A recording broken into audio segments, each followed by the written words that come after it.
రాష్ట్ర ముఖ్యమంత్రి చంద్రబాబు నాయుడు నేతృత్వంలో రాష్ట్ర అభివృద్ధి విషయం మీద, విద్యార్థుల సంక్షేమ విషయం మీద, పేద ప్రజల సంక్షేమ విషయం మీద, రైతుల సంక్షేమ విషయం మీద, ఈ రాష్ట్రంలో ఎంతమంది అయితే పేదలున్నారో అంతమంది వాళ్ళ అభివృద్ధి సంక్షేమ విషయం మీద, అన్ని వ్యవస్థల మీద అబద్ధాలు చెప్పి చెప్పి చెప్పి చెప్పి ఈరోజు అబద్ధాలు తీవ్రస్థాయికి వెళ్ళిపోయినాయి. నిన్న దావోస్ మీటింగ్కి వెళ్ళి విదేశీ విద్యారంగాన్ని ఆయన అభివృద్ధి చేశాడంట. విద్యార్థులకి 4% వడ్డీతో చదువుకోని చెప్పేసి అంటాడు. చంద్రబాబు నాయుడు హయాంలో నువ్వెందుకు ఈ వర్గానికి మేలు చేయలేదంటే, ఏ అంశం ఏ తప్పు మాట్లాడినా కానీ అది గత ప్రభుత్వంలో జగన్మోహన్ రెడ్డి వైసీపీ చేసిందని చెప్పేసి ఆయన నిందలు మోపుతా ఉన్నాడు. అంటే ఇది ఆడలేక మధ్యలో ఓడని అన్నట్టు ఉంది ఈరోజు. ఎందుకయ్యా నువ్వు వాయించలేకపోయావంటే, ఎందుకు నువ్వు ఆడలేకపోయావంటే వాడు వాయించోడు సరిగా వాయించడని చెప్పేసి చెప్పినట్టు ఈ సామెత ఉంది ఈరోజు. విద్యా వ్యవస్థ పూర్తిగా నష్టమైందా? విద్యార్థులకి ఫీజు రియంబర్స్మెంట్ లేదుగా.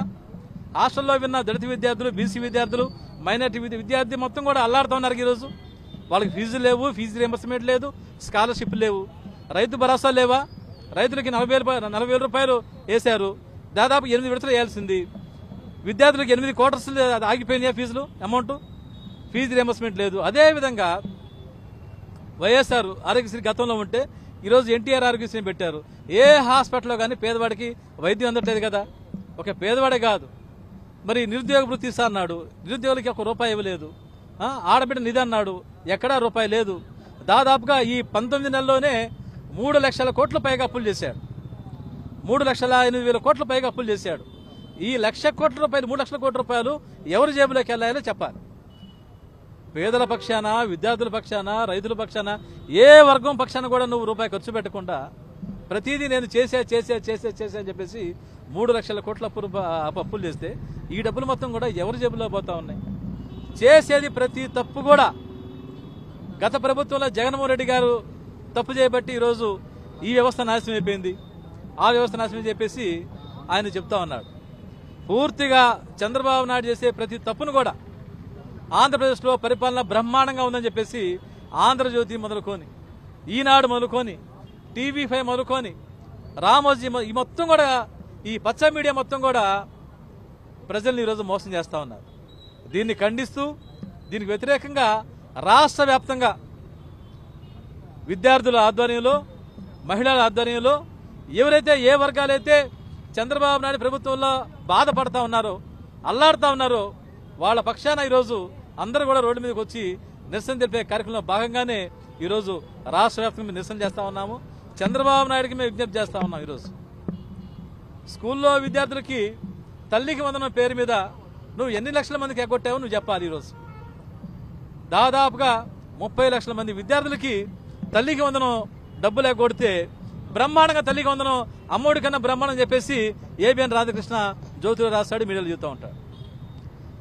నిరుద్యోగ వృత్తి కోట్లాది మంది విద్యార్థులు, బిడ్డలు, చదువుకున్న వాళ్ళు రోడ్ల మీద తిరుగుతూ ఉన్నారు. ఈరోజు ప్రతి ఒక్కరికి నిరుద్యోగ వృత్తి కింద 3,000 రూపాయలు ఇస్తానని చెప్పాడు, ఏ ఒక్కరికి ఇవ్వలేదు. ఈరోజు అంటే విద్యా వ్యవస్థ పూర్తిగా నాశనం అయిపోయింది, నిరుద్యోగ వ్యవస్థ పూర్తిగా నాశనం అయిపోయింది, రైతులకి గిట్టుబాటు ధర లేదు, రైతులకు ఇస్తున్న డబ్బులు ఇవ్వలేదు.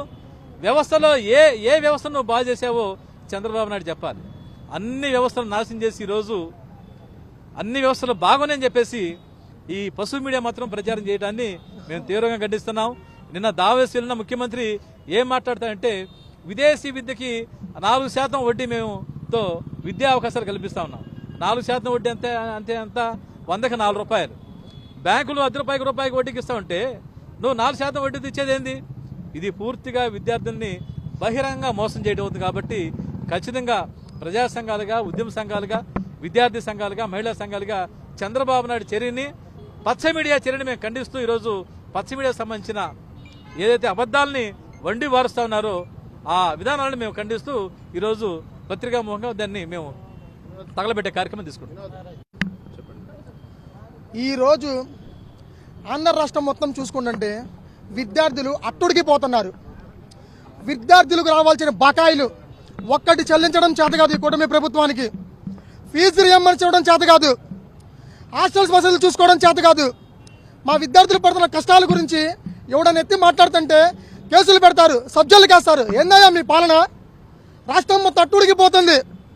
ఆంధ్ర రాష్ట్రంలో రౌడీ షీట్లు ఓపెన్ చేస్తారు. ధర్నాలు చేయకూడదా? గొంతెత్తి ప్రశ్నించకూడదా? నువ్వు దావాస్ వెళ్తావు, హైదరాబాద్ వెళ్తావు, నువ్వు మీ నాన్నగారు ఇక్కడికి వస్తారు. దీని డబ్బులు ఆడించి ఖర్చు గవర్నమెంట్ మీదే పెత్తనం వేస్తున్నారు మీరు. మీ తాతగారు స్వర్గీయ ఎన్టీఆర్ గారు మీరు విగ్రహాలు కట్టుకుంటే కట్టుకోండి మీ సొంత డబ్బుతో. మీ దగ్గర డబ్బులు లేవా? హెరిటేజ్లో డబ్బులు లేవా? లక్షల కోట్లు యాడ్ చేసుకుంటారు. ఇవన్నీ గవర్నమెంట్ సొమ్ముతో మీరు ఎందుకు కట్టిస్తున్నారు? ఇవన్నీ అదే డబ్బులు ఖర్చు పెట్టి ఫీజు రీయింబర్స్మెంట్ బకాయిలు చెల్లించు. వాడెవడిగా పీపీపీ ద్వారా ఇచ్చేదండి మీరు మెడికల్ కాలేజీలని మీరే ఇవ్వండి. మీ దగ్గర డబ్బులు లేవా? డబ్బులు లేకపోతే ఎందుకు వేల వేల కోట్లు పెట్టి విగ్రహాలు కట్టుకుంటున్నారు? వేల వేలు పెట్టి అమరావతిలో ఉన్న చెట్లు తీయడానికి ఎందుకు మీరు టెండర్లు పిలుస్తున్నారు? విద్యార్థులు పట్టించుకోరు మీరు పట్టించుకోండి అని చెప్పి మా విద్యార్థి సంఘ యువజన కానీ గొంతిచ్చి ప్రశ్నిస్తే సబ్జెక్టులు వేస్తారు, రౌడీ షీట్ ఓపెన్ చేస్తారు. కూటమి ప్రభుత్వానికి విద్యార్థులకు ఆంధ్ర రాష్ట్రం వైఎస్ఆర్ కాంగ్రెస్ పార్టీ ఒకటే హెచ్చరిస్తుంది, మీ పాపడాలు దగ్గరలోనే ఉన్నాయి. మిమ్మల్ని ఆంధ్ర రాష్ట్రం నుంచి తరిమి కొట్టే రోజులు దగ్గరలోనే ఉన్నాయి. ఆంధ్రజ్యోతిలో రాసిన వ్యాఖ్యలు ఏంటంటే అదే వ్యధి పాత కథ. వీళ్ళు సంక్షేమ పథకాలు ఇవ్వటం చేత కాక గతంలో జగన్మోహన్ రెడ్డి గారు చేసిన అప్పుల వలనే మేము సంక్షేమ పథకాలు అనేది ఇవ్వలేమని చెప్పి ఇవాళ కూతలకు వస్తున్నారు. జగన్మోహన్ రెడ్డి గారు చేసిన 3 లక్షల కోట్లు అప్పన్నది నిజమే, అది జగన్మోహన్ రెడ్డి గారే చెప్పారు. కానీ ఆ 3 లక్షల కోట్ల అప్పులో 2,70,000 కోట్లు పైచిలుకు డీపీటీ నాన్ డీపీటీ ద్వారా డైరెక్ట్ గా నేరుగా జనాలకే అందిని. మరి మీరు వచ్చి 18 నెలలు కావట్లేదు. మీరు చేసిన అప్పు ఎంత? దాదాపు 3 లక్షల కోట్లు. ఈ 3 లక్షల కోట్ల అప్పు ఇందులో ఒక 10% అయినా సరే మీరు జనాల ఖాతాల్లో జమ చేయగలిగారా? మీరు చెప్పిన సూపర్ 6 ఏదైతే ఉందో ఆ సూపర్ 6 లో మీరు ఎన్ని హామీలు నెరవేరగలిచారు? ఉచిత బస్సు అన్నారు, రాష్ట్రం అంతా తిరగచ్చు అన్నారు, దాన్ని జిల్లాలకే పరిమితం చేశారు.